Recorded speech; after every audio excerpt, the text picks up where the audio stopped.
From FXEmpire, this is Chris taking a look at the Australian dollar. The Aussie dollar has rallied significantly during the trading session on Thursday in the early hours, but now it looks as if we are starting to threaten a major resistance barrier. And because of this, I think we have a situation where traders are going to continue to be a bit cautious in this area.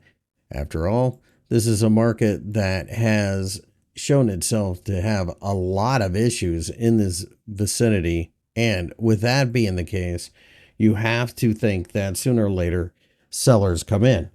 However, if we were to break above the 0.6650 level, then the market could take off to the upside. Keep in mind that Friday is the jobs report, and therefore I think a lot of people will be a bit cautious up in this area. So I'm not necessarily willing to put a lot of money into the market yet. However, if we were to break out and stay above there on Friday, then it becomes a different situation altogether. And I think the Aussie could go as high as 0.69. More likely than not, I believe that we will probably pull back from here and perhaps even drop all the way back down to the 0.6450 level if we continue this overall consolidation.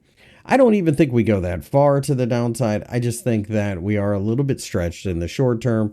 And unless there's some type of massive sell-off in the US dollar overall, I just don't see why the Australian dollar itself will be a particularly interesting currency. Keep in mind that it is highly tied to global trade, commodity markets, and of course the Asian economy itself. So you have to keep an eye on all of that.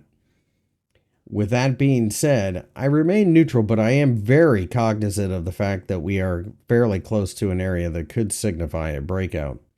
If you like the video, give me a thumbs up and subscribe.